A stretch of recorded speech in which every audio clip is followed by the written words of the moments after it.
Hola a todos.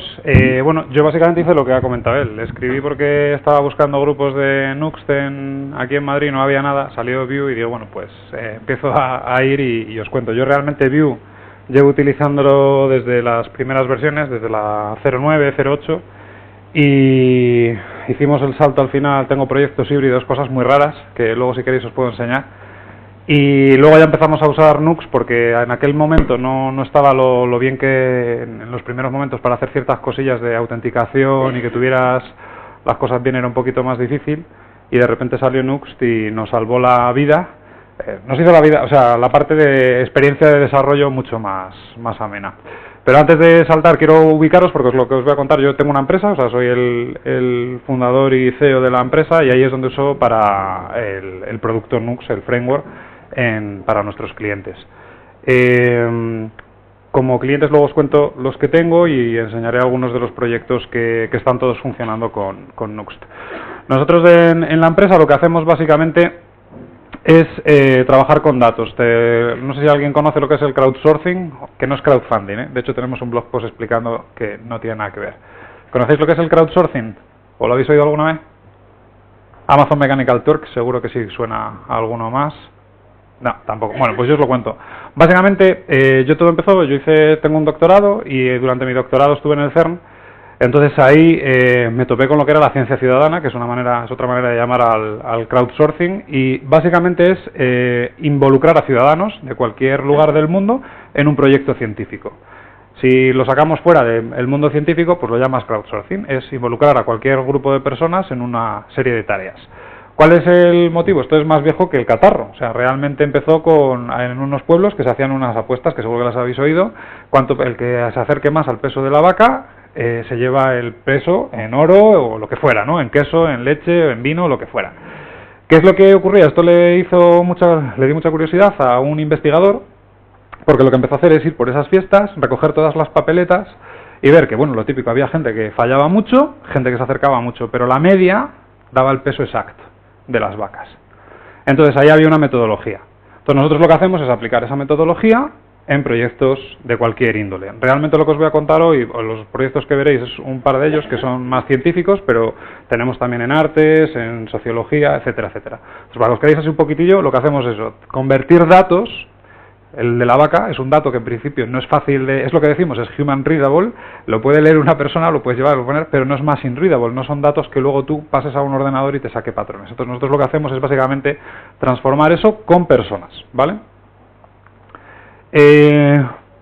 La manera también, como lo comparamos, es el data mining que todos conocéis, o que sonará más o menos. Al final lo que usamos son algoritmos y ordenadores para buscar patrones, pero hay veces que eso no llega. Un ejemplo, uno de nuestros clientes es el Museo Británico.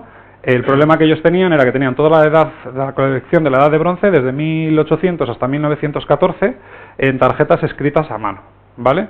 Y con distintas tecnologías. Y por tecnologías me refiero a lapicero, bolígrafo, pluma, porque los arqueólogos iban donde encontraban el objeto, tenían las tarjetas, las escribían a mano y dibujaban a mano alzada el objeto que habían encontrado. Fuera un hacha, fuera lo que fuera. Claro.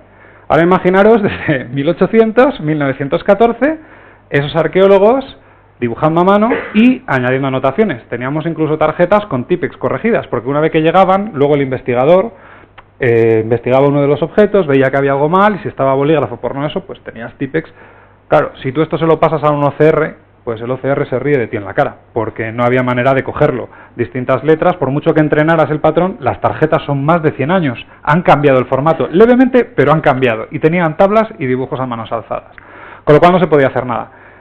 Eran human readable, cualquier persona podía coger y leérselas. Había más de 35.000 tarjetas, pero ponte a buscar patrones. Pues no había manera. Ahí es donde nosotros entramos. Y luego otra de las partes que hace nuestra tecnología un poco distinta a las opciones que hay, como he comentado Amazon Mechanical Turk, es que realmente todo nuestro software es open source. Entonces lo puedes tener en tus propios servidores y por tanto los datos siempre te pertenecen a ti y nunca quedan en manos de terceros si no quieres. ¿Cómo funciona? Pues es muy sencillito. La tecnología, para que luego entendáis un poco cómo estamos utilizando Nuxt, aunque es realmente el front, pero lo que nosotros hacemos es que tenemos un montón de datos, ya sean ficheros de cualquier tipo, imágenes, audio, vídeo. Eso lo que hacemos es convertirlos en tareas, y una vez que las tenemos, pues invitamos a la gente a que participe. Entonces, hemos conseguido, por ejemplo, pues recuperar toda la colección de la Edad de Bronce, ahora ya está digitalizada y accesible para cualquier persona en cualquier parte del mundo. Antes tenían que viajar específicamente a Londres, pedir permiso y te dejaban bajar a los locales. Y al final lo que conseguimos es que puedes hacer análisis de datos y como por ejemplo con Cancer Research UK se publicó un artículo en la revista Nature gracias a Ciudadanos.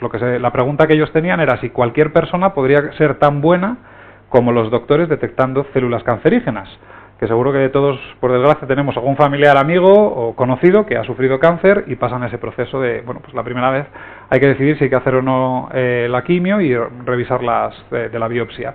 Entonces lo que se cogió fueron a 1000 personas aleatorias, sin ningún tipo de entrenamiento en medicina, y lo nuevo de la vaca. Aisladas no son tan buenas, en conjunto se comportaban exactamente igual que los 4 médicos expertos. La calidad era la misma. Y eso salió publicado. Entonces nosotros lo que hemos hecho es toda esa parte de tecnología de conectar ambas partes, esos mundos que en principio son raros. Vale, esto me lo voy a saltar.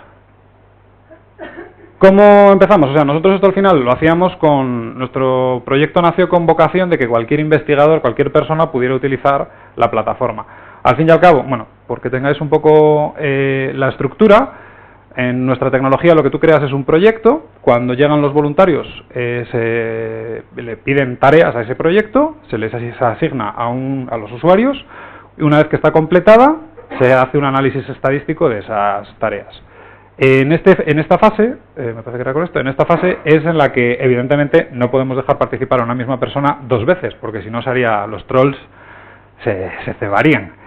Nuestros proyectos casi todos tienen una fase social, tienen un componente social, entonces no hemos tenido, ha habido alguna vez, pero como yo digo, nos vienen bien, porque lo que nosotros hemos hecho ha sido mejorar nuestra metodología para discriminar a esa gente y que no se vean afectados los resultados. Entonces, al principio, como digo, la idea era que cualquier persona pudiera crear un proyecto. Entonces, ¿qué tecnología creéis que usábamos? Esto es todo web, ¿vale? O sea, realmente era web.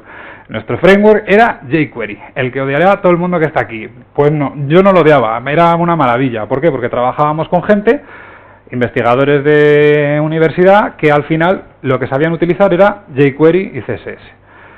Hicimos nuestras primeras cosas con Angular, con React, y de hecho hasta hace poco lo hemos tenido funcionando, pero no nos llegaba a convencer, principalmente a mí, más que al equipo.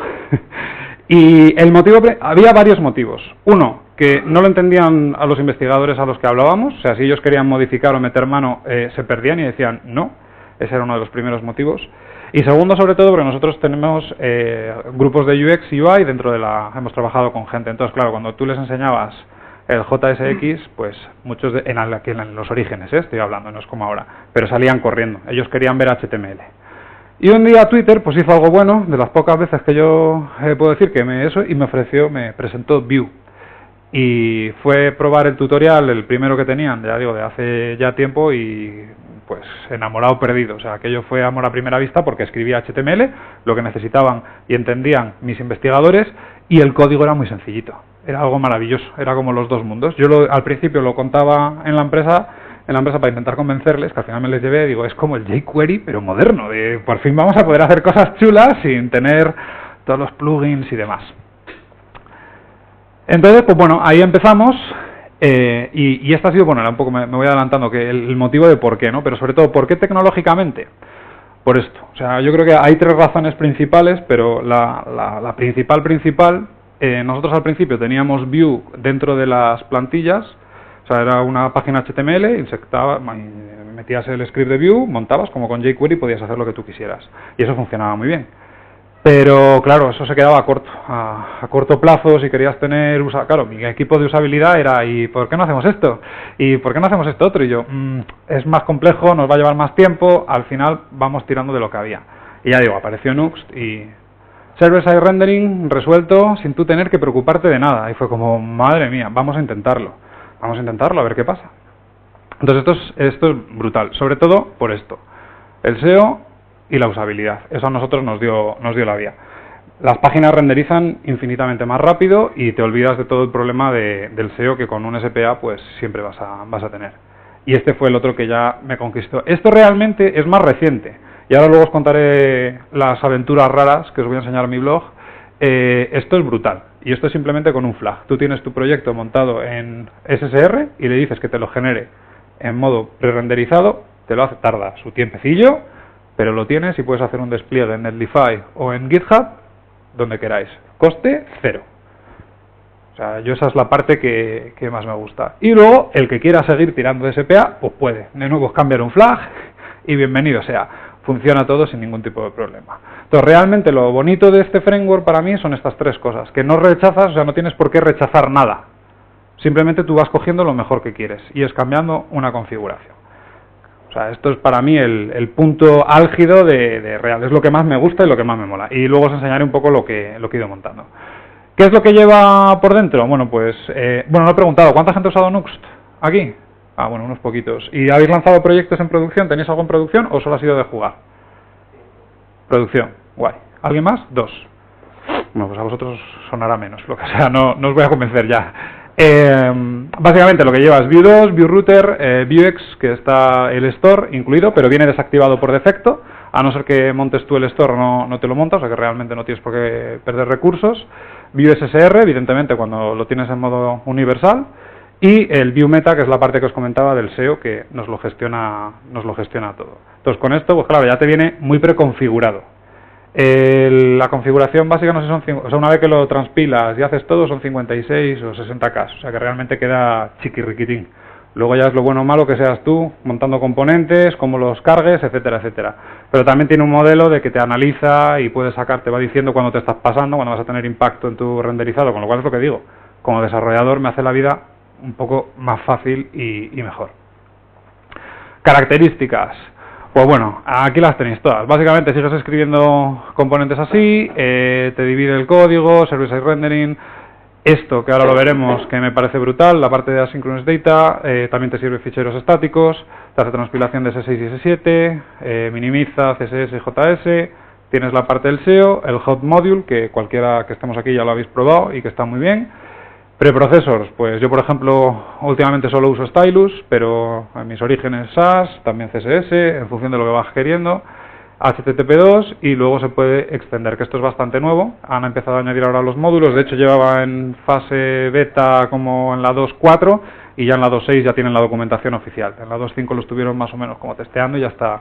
No lo he incluido porque es un tema un poquito más avanzado, pero está pensado de nuevo otra vez con el desarrollador en mente, es para equipos que tú puedas ir gestionando tus módulos y directamente te los importa en Nuxt y funciona en maravilla, o sea lo puedes todavía desacoplar más dentro de los distintos equipos. Sí, lo que pasa que ahora lo que han hecho ha sido extenderlo para que cualquiera han creado ya como una API y ya te puedes crear tus propios módulos. Claro, esto es muy... O sea, la base es eso, sí, no te reinventes, reescribes lo que vas usando y en distintos proyectos puedes ir copiando y pegando. Al final yo copio mucho, en nuestros proyectos hay mucho de copia y pega, porque eso como lo tienes tan modular, pero con esto te es mucho más fácil. Es un poco lo que han ido. O sea, aparte, yo como he ido creciendo con ellos, lo que se ha ido viendo es, por ejemplo, el store. Al principio cuando yo lo usaba, los getters no estaban, eran como una muy residual. Y luego, a medida de que ibas escribiendo, veías que eras, joder, estoy escribiendo todo el rato lo mismo y de repente dicen getters. Y dices, hostia, era lo que estaba buscando, que era lo que me faltaba. Y han ido añadiendo. Entonces yo creo que es eso, se van autodescubriendo también ellos y van haciendo que la vida nuestra sea mejor. Esto yo creo que es lo más importante de Nuxt de entender. Aquí es donde se pega uno las primeras tortas, porque dice, ¿por qué no funciona algo? Y es por el flujo que sigue una request desde que entra en el navegador, desde que escribes y das al enter, hasta que te la renderiza. Sobre todo, lo importante es, tenemos esta acción inicial que se ejecutaría en el server-side, ¿vale? En el lado del servidor. Entonces esto es cuando tú quieres popular, rellenar el store con información de donde tú quieras. No tiene por qué ser algo que, pues por ejemplo, consultar X APIs, precargar los datos de usuario de un usuario, hacer el login. Tú tienes la cookie y dices, venga, antes que nada. La parte buena es que el usuario esto no lo ve. Esta es la ventaja con respecto al SPA, se hace todo por detrás.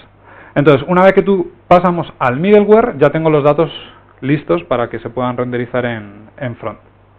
En el middleware, bueno, pues aquí tienen los plugins, busca el layout que tienes y además tenemos templates para los layouts. Entonces tú puedes tener tantos layouts como quieras. Puedes tener uno para móvil, otro oscuro, otro y activarlos en función de lo que tú quieras. Entonces esto también simplifica mucho a la hora de, con diseñadores UX, el que te generen tantos layouts como tú quieras, los pongas y luego desde tus páginas dices, ahora, para este uso este layout, para este uso este otro. Entonces una vez que tenemos el matching y la página y los hijos, nos lo valida y saltamos a esta otra parte aquí. Aquí lo que hemos hecho ha sido inicializar el store, ¿vale? Con datos que pudiéramos tener. Y aquí, todavía en la página, podemos traer más datos. Esto es, por ejemplo, que tú tienes. Aquí hemos precargado el usuario, ¿vale? Le hemos autenticado, sabemos que la cookie es válida, refrescamos el token JWT, lo que tengamos que hacer. Pero cuando llegamos aquí, el usuario está entrando en server.com/blog/unid y tenemos que cargar ese blog, ¿vale? Imaginamos que lo traemos de Contentful o de un CMS headless. Entonces tenemos estos dos extras que no vienen en Vue. Async Data, básicamente lo que nos va a permitir es hacer, antes de que se renderice nada, aunque ya tenemos, es añadir datos a la página y pasárselo, si queremos, por props a nuestros componentes. Con lo cual, de nuevo, esto todo como se hace en server-side, el usuario no está viendo todavía nada, es muy rápido. Fetch es lo mismo, pero para meter más datos en el store. Es la única diferencia. Uno no te permite meterlo en el store, el otro te lo permite meter en el store. Puedes usarlos indistintamente. Después de la primera ejecución, ya se convierte en una SPA, ¿no? Entonces, a partir de que... Sí, bueno, ya está en la parte cliente, claro. Ya la parte que solamente es cuando... Sí. Bueno, y cuando te cambia de ruta. Cuando te cambia de ruta, sí. Ahora luego tengo la parte, sí. Sí, hay una parte que te la hace, hay una parte que la hace en cliente y otra parte que te la hacen. De hecho, es que tienes el middleware por aquí. Sí, eso sí. Y nada, renderiza y luego tenemos un Nux Link, que es básicamente un componente que hereda del router link, que lo habréis usado todos y que no tiene, bueno, hace algunas cosillas extra, como lo de la típica barra que va creciendo por arriba, pues ya está integrado. O sea, no tienes tú ni que hacerlo, ya te viene el componente. Carpetas, ¿qué carpetas tiene? Pues este es mi blog, ¿vale? Este es mi blog, es una página estática completamente alojada en GitHub Pages, en Fate. Antes estaba en GitHub Pages y esto es un poco la estructura, ¿vale? El repositorio es público, luego lo podéis buscar y ver y enredar lo que queráis. Al final tenemos una carpeta Assets, que es donde podemos colocar todas las imágenes, SVGs, etcétera, en CSS. Aquí lo bueno de Nux es que si tú le pasas la imagen desde aquí, que tiene una... No me voy a, o sea, la parte técnica me la voy a ir saltando porque creo que si no perdería un poco de dinamismo. La idea es que si tú le pasas la imagen, si tiene un tamaño menor, no me acuerdo ahora cuánto es, 64K, te la inyecta directamente, o sea, con Webpack te hace ya la imagen en base 64 para que vaya todavía mucho más rápido. Con SVG lo mismo, te lo limpia, te lo deja bonito y te lo coloca, o sea que está muy bien colocarlo en Assets. Hay veces que no puedes tenerlos ahí, tienes que sacarlo a la carpeta static, por el motivo que sea, pues en static es simplemente te lo sirve el propio servidor, o sea que es la otra ventaja. Entonces tienes, pues en función de la necesidad que vayas teniendo, lo puedes ir haciendo. Una de las cosas chulas que se pueden hacer es, por ejemplo, que las imágenes te las precargue. Entonces yo uso, luego lo vemos en el blog, que me conecto y os lo enseño. Hay una parte en la que cuando genero las imágenes, las tengo aquí, las cargo y me genera thumbnails en distintos tamaños, de hecho una de muy baja calidad como en medium, que queda borrosa, o sea que no ocupa nada más que 2K, una cosa así, y esa es la primera imagen que carga. Y utilizando Figure de HTML5, me va recargando, me genera el source set automáticamente y me hace todo ello. Yo no tengo que hacer nada, fue como nueva historia que me quito de encima de tener ya, me da igual, yo le echo las imágenes, ya pesen 8 o 10 megas, me las va a generar en el tamaño que quiero y sé que siempre va a estar perfecto para producción. Eso es una maravilla. La otra solución es Thunberg, que si no lo conocéis, merece la pena. Componentes, la carpeta de componentes. Aquí es vuestra casa, no tiene ninguna regla ni nada por el estilo. Contenido, esta es mía, que me la he creado, luego os le explico el porqué. I18N es donde tengo las traducciones, las podéis llamar. Yo al principio, de hecho, en Nux las llamaban locales, pero lo he decidido cambiar a 18N porque para mí me es más cómodo el acceder por CD y en Vim editar las historias. Layouts, donde tienes todos tus layouts. Viene con uno por defecto, el default, y a partir de ahí podéis generar tantos como queráis. Ahí es donde se monta el app, ahí es donde ve el primero que arranca. Middleware. El middleware es, pues por ejemplo, una de las funcionalidades más chulas es que si tú no quieres que alguien acceda a una zona privada, imagina que tenéis una sección de administración, con Vue normal lo primero que hacías era VIF si el usuario está autenticado, pero claro, se veía todo por debajo. O sea, tenías que meter VIF y VELS para que no se viera lo que estaba por debajo. Además, con el VIF, que sabemos que no nos monta el código, pero eso no es lo elegante. Lo elegante es el middleware. Tú defines un middleware aquí y lo que va a hacer es que cada vez que cambiemos a una ruta, lo va a ejecutar en el server-side render. Como tenemos los usuarios en el store, va a mirar si el usuario está autenticado. Si está autenticado, me deja y tiene permisos, me va a dejar renderizar la página. Que no, le podemos redirigir a donde nos dé la gana, a login, a la página de error. Y claro, como se maneja fuera, está guay. Luego, al final esto te permite hacer un montón de hackings que son brutales, porque puedes incluso precargar, actualizar en función del usuario las rutas, o sea, puedes hacer un montón de cosas. Los mixins, los que todos conoceréis seguramente, básicamente cuando empiezas a encontrar patrones en tu código, los vas sacando a mixins para no repetirte y no tener que hacerlo. Esta carpeta no viene, ¿eh? Esta es una que te generas, te lo recomiendan ellos, o sea, pero no está en el original. El Pages, aquí es donde es la parte un poco más que Nux te obliga a seguir, ¿vale? En el Pages es básicamente donde vamos a tener todas nuestras páginas, lo que se va a traducir el servidor.com, lo que sea, barra, a partir de ahí, si yo creo una carpeta, o sea, por defecto te viene con una que se llama index.view, esa sería el index.html de tu dominio inicial. Que queremos blog barra, imaginaros que venga el ID del usuario o user, el short name o el slug del usuario, pues crearías una carpeta y dentro de esa carpeta un guión bajo y cómo llamarías tú a ese parámetro. Eso es lo que luego se te va a referenciar dentro de tu código. Es súper sencillo. Entonces, claro, empezar a crear estructuras es una maravilla, porque solamente son con carpetas y como además tiene la misma lógica de carpetas que cuando montabas un Nginx y lo hacías tú a pedal, pues es súper rápido. Y que cuando quieres pasar el parámetro, lo único que haces es poner guión bajo debajo y el nombre que venga lo va a tomar como variable. Plugins es donde se van a guardar los plugins, ahora lo veremos, tanto tuyos propios que puedas escribir tú, librerías externas que no sean compatibles ni con Vue, o sea que no sean relacionadas ni con Vue ni con Nuxt, como por ejemplo Lodash, si quisiéramos, aunque Lodash no hace falta, y ya estaría así. Y luego los propios de Nux. Static ya lo he contado. El store es el store de Vuex. Viene configurado ya por defecto de la siguiente manera. Esta viene vacía. Hasta que no generas un fichero que se llame index.js, no se monta el store. En el momento en que inicias el store, te lo monta. Pero con una condición. Van a ser siempre namespace. Es decir, vas a tener submódulos. Esto ha sido un cambio, no sé, de la 2 o de la 2.3 para acá y es algo maravilloso. Es obligatorio ahora. Es maravilloso porque yo he terminado con proyectos en el que el store es infumable y era porque solo lo tenías ahí. Se podía seguir haciendo el namespace, pero ellos han dicho, mira, obligamos a todo el mundo y ya está. Y es una, vamos, es una pasada. Utils no existe y luego, bueno, ya te viene con una preconfiguración del editor config, el slint, el prettier, etcétera, etcétera, ¿vale? Y como os dije, yo lo tengo con Fate y poco más. ¿Dudas hasta aquí? ¿No? Vale. Las partes más chulas, ¿no? Lo que lo hace un poco diferente, lo que os contaba, el async data. El async data solamente lo puedes utilizar en las páginas. Esto es siempre que alguien escriba una URL y le dé, lo primero que se va a ejecutar, si tenemos definido esta función, nos va a conseguir los datos para que se prerenderice sin el store. Dime. El hecho de que solo se puede usar las páginas, a mí me da un problema, porque sería interesante usarlo en componentes, ¿no? Es verdad que no es cierto, pero luego en cada página te obliga a volver a traer los datos para eso tienes el store. Entonces, claro, tienes, o sea, es que es un poco la filosofía.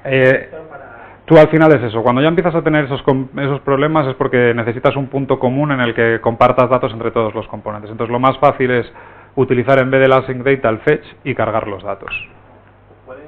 Si te hacen alguna pregunta, repetirla. Vale, para que se grabe, vale. Y luego la parte de eso, en la primera request y en el cliente cuando se muevan las siguientes rutas, es lo que te comentaba. ¿Vale?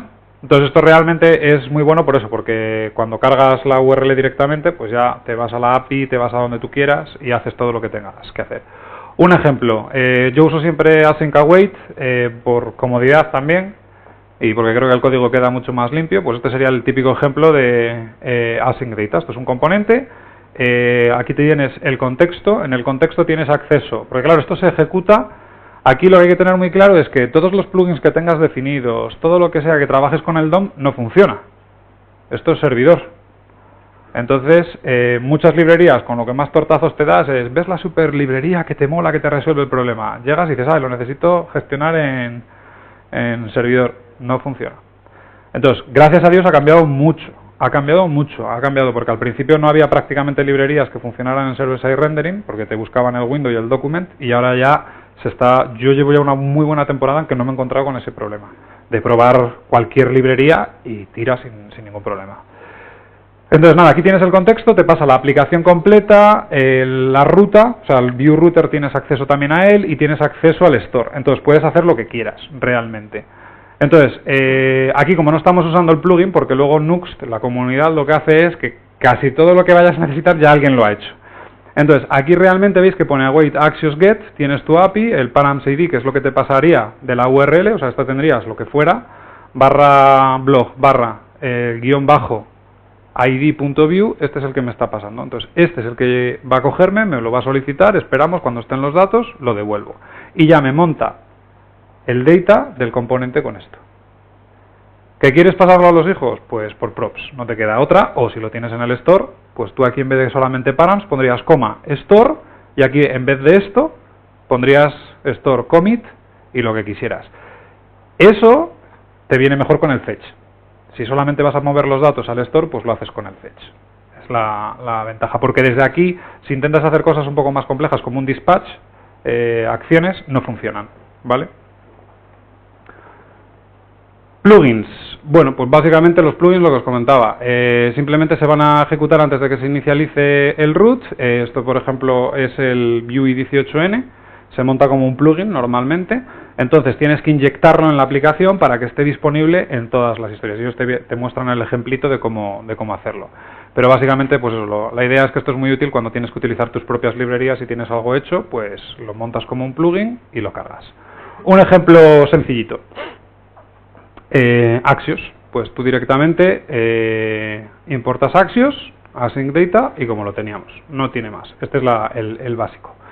Pero en client side, lo que os comentaba, el típico problema de que queremos hacer un chart, por ejemplo, queremos dibujarlo y tiene que estar ready el document para poder pintar en el canvas.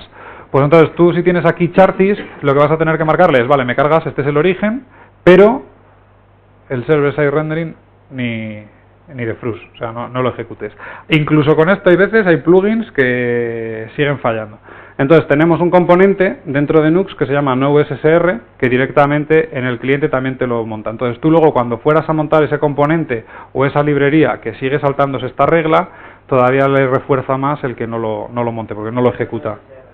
Sí, es NoSSR entre el típico corchete. O sea, tenéis esas dos funcionalidades. Pero la lógica es esta. Pero ya digo que yo he estado en casos con el SSR a false y aún así sigue fallando. Y luego nada, ya una vez que tienes el plugin, lo que realmente hace este fichero, lo que tienes es esto, importa Vue Notifications y lo que le dices que lo use. Pero este es un plugin ya más concreto de Vue, ¿vale? Pues con esto casi hemos visto todo. Comandos. Nuxt te lanza el servidor de desarrollo con hot reloading en localhost 3000. Nuxt build lo que hace es construírtelo para el server-side rendering. Luego yo, por ejemplo, sirvo todo con PM2, pero aquí feel free, o sea, no hay una regla. Y ya te lo deja listo para producción.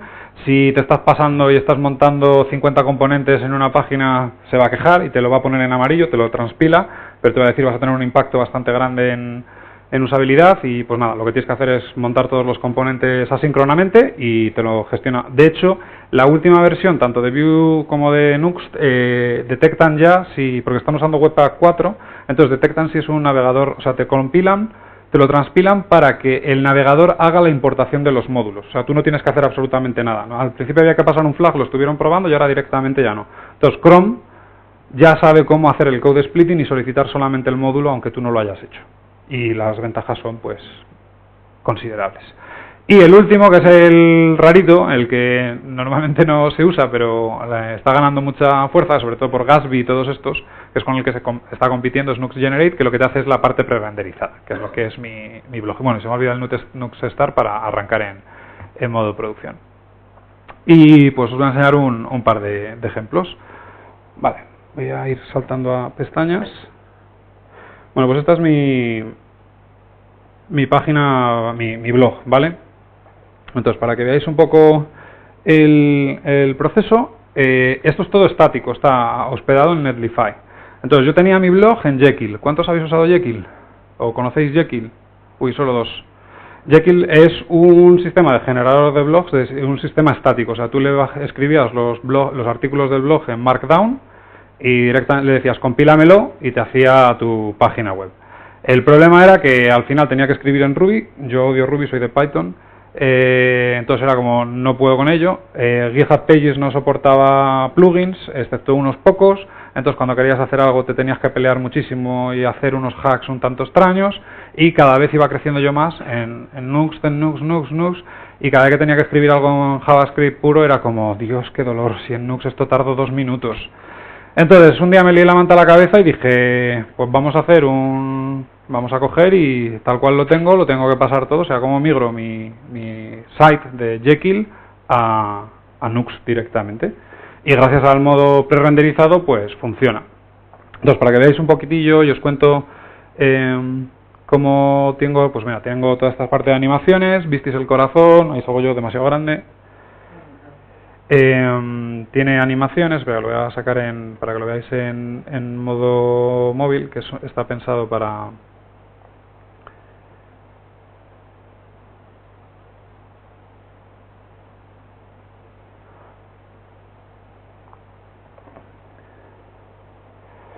Entonces tiene todas las animaciones, si visteis ahí un poco lo borroso, pero mirad, luego lo otro que tengo, a ver si va cargando, ahí está.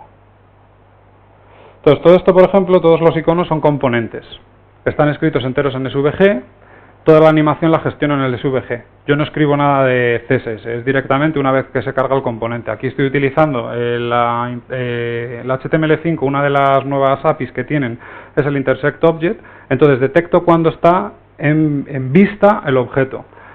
¿Qué quiere decir? Que yo realmente no aparece ni se carga en la página carga muy rápido porque no cargas el componente como les cargo en asíncrono, hasta que no le dice ahora ya está, me lo carga, entonces es cuando ejecuta la animación. No tengo que hacer absolutamente nada más. La otra parte chula es que cuando yo me voy a otra página, veis el corazoncito que sube, ese es un componente que he generado yo específico, está hecho en SVG y toda la animación es SVG, no es un GIF. Entonces, realmente la altura del corazón, cómo se va llenando de sangre, es el tiempo que está tardando en cargar hasta el otro lado. Porque Nuxt tiene la típica barra que hemos visto todos, pero yo dije, vamos a darle un pelín de gustito a la página. Entonces te da esa parte. Pero no solamente eso, sino que además digo, bueno, pues ya que voy a hacerlo, bueno, os voy a enseñar el blog. Entonces veis que cada uno tiene luego su animación. Todo es SVG, o sea, toda la parte menos lo que son imágenes claras, el resto es SVG. Entonces la parte que tiene es... como es estático, bueno, es que aquí carga muy rápido, pero no veis que están cargando por debajo. Lo que estoy haciendo es incluso un falso cargo, porque claro, esto es estático todo, no tengo delay en la hora de cargar. Entonces dije, bueno, no se lo cuenta a todo el mundo, no todo el mundo se va a meter, digo, pues hago un ficticio de que está cargando y pidiendo nuevos a la base de datos, pero es mentira. Claro, sí, ahora llego ahí. Entonces la otra parte chula es que yo aquí puedo buscar, sin base de datos, me está buscando en tiempo real todos mis blog posts que tengo sobre el tema Jekyll. Como la magia aquí es básicamente que cuando tú arrancas Nuxt, tienes una parte de Node en el que le puedes decir lo que tú quieres que te hagas como makefile. Entonces yo lo que le digo es, te vas a la carpeta content, ¿os acordáis? Ahora luego os la enseño. Tengo dos subcarpetas, una que pone English y otra que pone español. Ahí tengo todos mis proyectos y todos mis blogs. Se los lee enteros, saca todas las palabras, se los pasamos a Lunar. Lunar, ¿conocéis Lunar.js? Lunar.js es como Solar no, esto como Elasticsearch, pero en JavaScript para esto. Me indexa todo en memoria, lo monta y pista. Tengo montado un servidor que me está costando 0 y que parece un CMS puro, un WordPress, un Drupal, o bueno, Drupal no, pero lo que quisierais. Entonces, la parte que estabas contando, pues la URL que te genera, esto está todo generado, entonces ya tiene todas las meta, todo. Entonces está todo en el servidor. Google cuando coge y me lo lee perfecto. Me genera para Twitter las cards, para Facebook el lograph, todo, absolutamente todo. Te hace todo el trabajo por detrás. Entonces tú lo escribes una vez y te olvidas. Entonces bueno, esto es un poco la parte, bueno, pues como lo he dicho, lo he generado para que sea también, pues por ejemplo en español, aquí puedo entrar en fotografía, o sea, en proyectos. ¿Y visteis lo borroso? Ese pequeño borrosillo, pues esa es la primera que carga. Pero como ya lo tengo muchas veces cacheado, si lo cargáis vosotros luego en el móvil, veréis que os sale primero la borrosa y una vez que ha venido la imagen buena, la recambia. Yo no he programado nada de eso. Tiro de plugins y demás de la comunidad, que para eso estamos todos haciendo software libre. Vale, pues este sería uno. Y luego ya, como proyecto de verdad, os voy a enseñar el que montamos para Greenpeace y además con esto termino. Bueno, nosotros al final hemos tenido muchos clientes, como he dicho. Empezamos con el Museo Británico, con la Biblioteca Nacional de Reino Unido, la Filmoteca Nacional de Reino Unido, el Zoo de Londres también tenemos, The Guardian, Naciones Unidas, y uno que nos gusta mucho, que hay algunos de esos que ya no se pueden enseñar porque ya produjeron resultados y se acabó, es este que montamos para Greenpeace y que hace un año ahora en mayo. Básicamente ellos tenían la siguiente pregunta: ¿cuántos paneles solares podemos poner en todos los edificios españoles que pertenezcan al gobierno, o sea, que sean públicos? ¿Por qué? Porque su duda era si podemos poner muchos paneles solares, cuánto dinero nos ahorraríamos y cuánto menos contaminaríamos. Como os he dicho, al final todos tienen una parte, pero el problema era que nadie tenía ese dato y lo único que podíamos hacer era, pues bueno, encontraron en el portal de datos abiertos, salía que teníamos una opción de sacar todos los edificios públicos. Y dijeron, bueno, pues con esto, si conseguimos geolocalizarlos y que la gente mida el área de los edificios, podemos hacer algo. Entonces, la primera tarea nuestra fue ir a ese conjunto de datos del gobierno. ¿Y cómo creéis que eran los datos? ¿Buenos o malos? Pésimos. Lo primero que ocurrió fue que los datos no estaban en un... ¿para qué vamos a poner un CSV? ¿O para qué vamos a poner un Excel? O no. Es una tabla del infierno en la que tienes que ir, o sea, uno a uno. Son 9.000 páginas, 100 por cada uno. Entonces, había unos... no he hecho bien... No, 20 y... bueno, el caso total eran unos 10.000 edificios, ¿vale? No me acuerdo el número de páginas.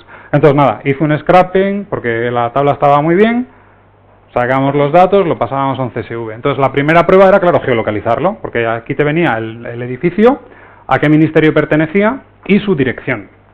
Son datos públicos. Pues empezamos y en la primera prueba, jolín, pruebo con OpenStreetMap porque no queríamos gastar dinero, que ya fue cuando hizo el cambio Google, y... que más de la mitad no salen geolocalizados. Digo, bueno, pues esto es OpenStreetMap, que no tiene toda la orografía española y no va bien.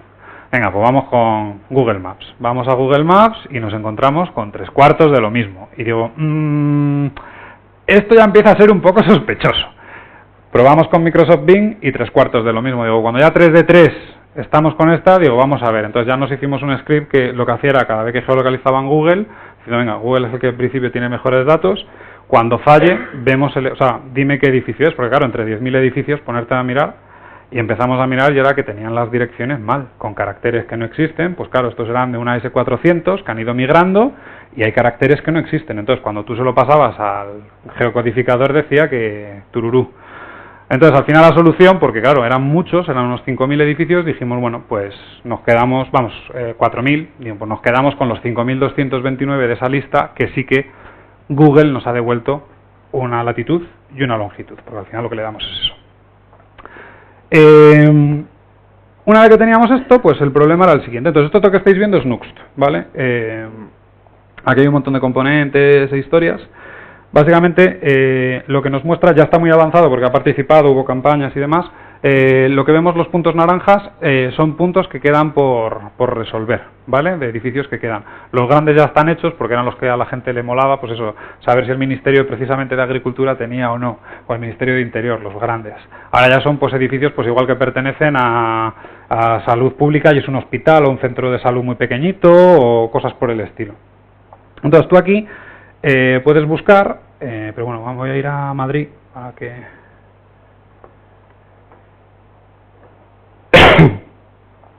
Y aquí en Madrid ya podemos ver los puntos naranjas y los puntos verdes. Los verdes son los que están resueltos por la comunidad, en el que se ha hecho el análisis estadístico, y los naranjas son los edificios que todavía puedes participar. Entonces voy a coger uno de los puntos naranjas, la agencia estatal.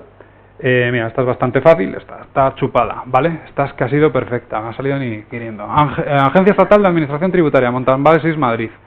Administración de Hacienda de Montalbán. O sea, este no tenemos dudas, pero claro, este es uno de los fáciles. Los que están sin resolver son los chungos, porque son los que te pone Agencia Estatal de Administración Tributaria, Montalbán sin número, y es una calle de 15 kilómetros. ¿Dónde está? ¿Al principio? ¿A la mitad? ¿Al final? Pues esos también los resolvemos y ahora luego os cuento. El caso es que en este, que era muy sencillo, o sea, la gente tiene que buscar el edificio. Aquí sacamos toda la información que nos pueda dar Google para que la persona haga de detective de Sherlock Holmes y encuentre un poco la situación. Entonces es bastante fácil.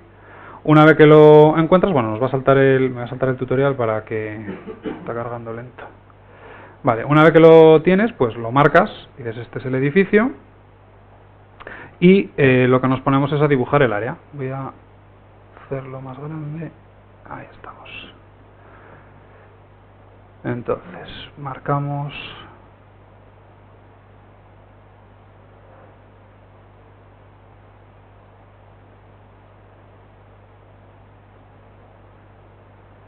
Esto hasta aquí.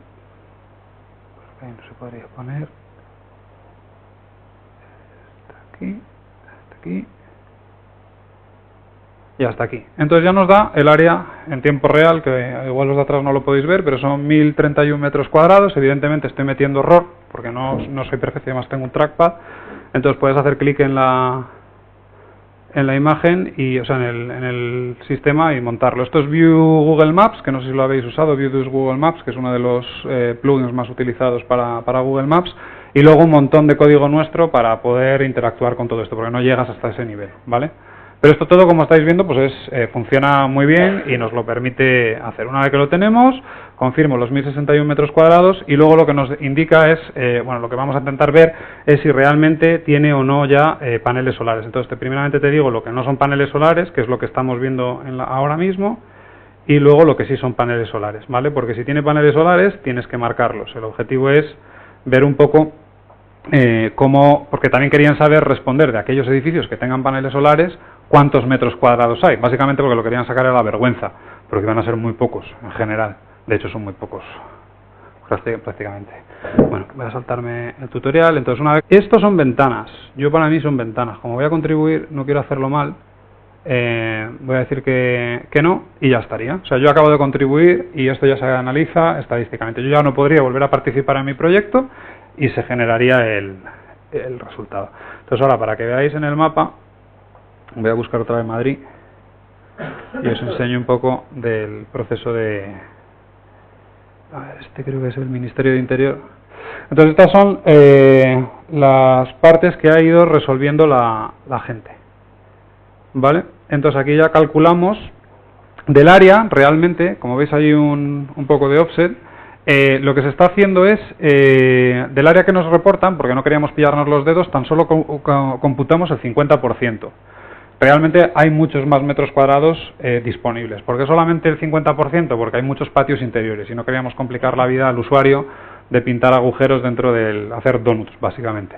Eso hubiese sido todavía mucho peor. Entonces al final solamente contamos con el 50%. Y aquí, pues por ejemplo, pues este edificio tendría un ahorro a 25 años, ya digo, esto solamente sobre el 50% de 302.050 euros, incluida la amortización. Entonces todo esto está montado con... A ver, quiero enseñaros la página principal, que es donde están las estadísticas un poco más gordas.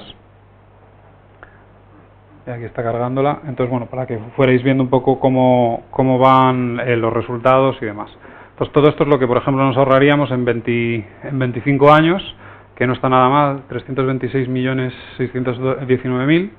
Y sobre todo yo creo que lo más interesante son los coches que sacaríamos fuera de las carreteras, o sea, el equivalente a coches que serían en las carreteras fuera, ¿no? En 25 años, que no está nada mal, sobre todo por el aire que respiramos. El código está, como digo, disponible. Tenéis todo tanto en... O sea, si buscáis mi... A ver, sí. Que os quiero enseñar el de Daniel, la página personal. Mira, os voy a enseñar este otro que está muy chulo. Este fue una tarde, lo mismo. Me aburría y yo no conseguía ver para qué la gente estaba perdiendo el tiempo con las funciones lambda y los serverless y demás. Digo, esto no tiene ningún sentido, yo necesito una base de datos. Y se me iluminó la bombilla. Lo que he hecho ha sido montar una función lambda en Zeit, que lo que me hace es parsear en tiempo real, cuando yo se lo solicito, la página de la calidad del aire de Madrid. La página de la calidad del aire de Madrid es vergonzosa. Es esta. ¿Vale? Tú aquí escoges, bueno, voy a coger cualquiera de las Villaverde y le pongo una fecha, ¿vale? Entonces le doy, para que veáis por qué digo que es vergonzosa, es porque todo esto que estáis viendo es una tabla. Todo. Incluso el margen este de colores es una tabla. O sea, ni siquiera se les ocurrió darle un div, o sea, darle un border pixel más gordo. Eso es una tabla, es un TD. ¿Vale? Está claro que el día que cambien la tabla, pero a ver quién es el guapo que le mete mano a esto, mi parser va a fallar. Pero lo chulo es que yo de esto he hecho esto. Entonces básicamente yo puedo coger el día 16, ay, no he cogido estación, espera, la de la plaza elíptica es la que suele cantar. Y me genera en tiempo real lo que yo quiero. Esto es una Progressive Web Application, lo otro que se me ha olvidado, o sea, hay un montón de plugins. Yo todo lo que monto son Progressive Web Applications. En cualquiera de las páginas que entréis mías, os va a solicitar que os la instaléis. Se descarga y funcionan offline. No todo, la parte que puede funcionar offline. No tengo que hacer nada, esta la tengo yo en el móvil y cada vez que quiero consultar la calidad del aire, lo lanzo y me funciona sin ningún tipo. Además te va diciendo, pues, el día este, pues hubo niveles bastante altos. Esta está montada con Beautify, que no sé si conocéis, es un framework para Vue muy chulo que sigue el Material Design y te permite hacer estas cosas rápidas. Todo esto, ya digo, está en mi código, en el repositorio, o sea, los tenéis aquí, el script y el front. Y para que veáis la parte que os decía de Nux, de cómo hago un poquitillo. Entonces aquí, ¿se lee bien? Ahí, vale. Mejor, ¿no?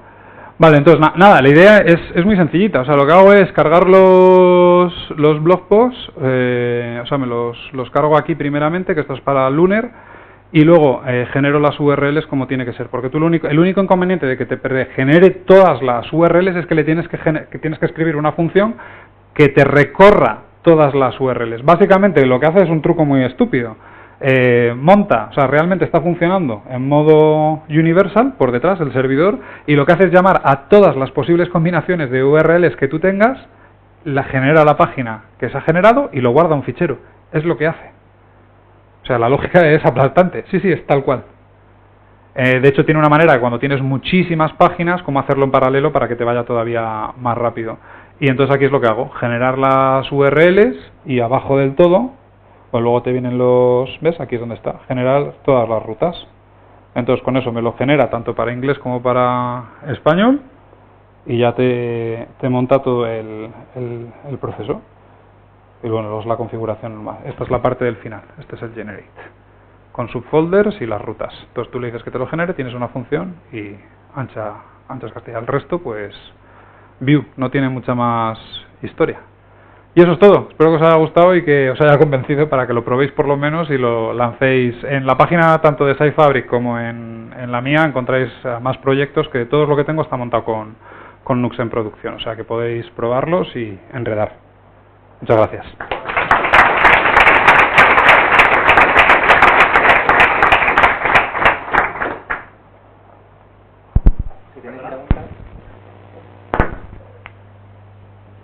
Joder, pues muy buenos los proyectos. ¿Preguntas? Paso el micro, ¿vale? Gracias. ¿Nux te proporciona ayudas para hacer test más allá de lo que te proporciona Vue? Sí, tienes el Vue Testing, el módulo que no me acuerdo, y luego tiene integración con Ava, que está muy chulo. Mira, no lo he enseñado, pero la tengo por aquí.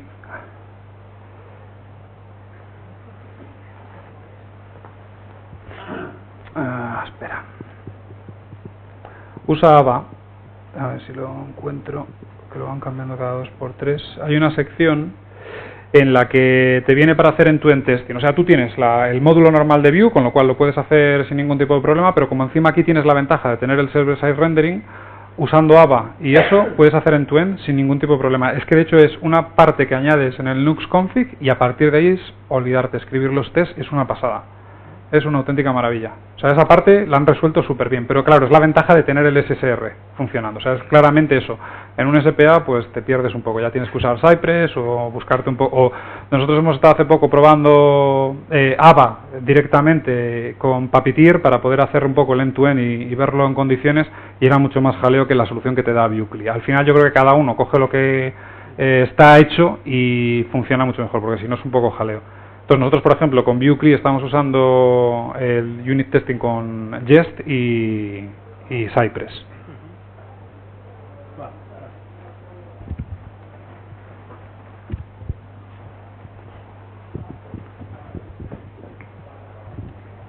Sí, gracias por la charla. Te quería preguntar, porque yo he hecho pequeñas cositas con Nuxt y, bueno, no he tenido una experiencia tan buena como la tuya. Posiblemente sea por mi inexperiencia, ¿vale? Entonces, por ejemplo, una de las cosas que más me ha chocado es el hecho de que parece como que mete lógica en los directorios, que metes una configuración y dependiendo de las rutas, pues tus ficheros tienen un carácter otro. Es como si intentara hacer una programación orientada a aspectos, pero asociada al path del workspace, ¿vale? Como lo tenemos, por ejemplo, con el store. Y eso me ha causado problemas. Cuando quería hacer lógica que fuera cross a diferentes features, ¿vale? Y no la podía configurar porque si la metía en el store me generaba un nuevo dominio y no quería un nuevo dominio. Entonces, una de las soluciones era hacer boilerplate en todas las features del store para poder repetir eso, y eso tampoco me gustaba. Busqué una solución. Me gustaría saber, primero, me gustaría saber si os habéis encontrado ese problema, cómo lo habéis resuelto, y luego te cuento que la solución que al final yo encontré fue en un directorio aparte generarme unas factory para mis mutaciones, mis acciones y mi store, al cual le pasaba el objeto entero de mutaciones en store y le metía la lógica cross ahí utilizando composición de JavaScript. Pues ahí la solución es el middleware. O sea, es la parte, yo creo que es lo critican mucho en la documentación, es como la más olvidada. El middleware está tiene dos ejemplitos muy chorras de autenticación, y hasta que no te pones a enredar en condiciones, a mí se me abrió el mundo cuando empecé a ver las posibilidades. Entonces eso que estás comentando, básicamente, como tú sabes, puedes especificar el middleware que se ejecute para todas las rutas, con lo cual ahí podrías meter toda la lógica que tú quieres, de que te limpiara, de que te colocara, de que lo que quisieras, porque puedes saber en qué ruta estás y se hace en el lado del servidor, con lo cual podrías hacer esa parte, o solamente por plantillas o en la página en concreto en la que tú quieras, con lo cual tienes muchísima flexibilidad. Por ahí podrías intentarlo. Nosotros no hemos tenido nunca ese problema, o sea, no hemos tenido esa necesidad, entonces no me he enfrentado a ello. Vale, muchas gracias.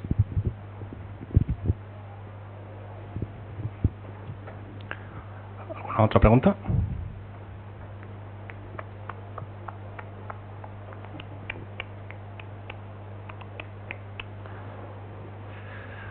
Vale, pues dejamos aquí. Un fuerte aplauso a Daniel. Muchas gracias.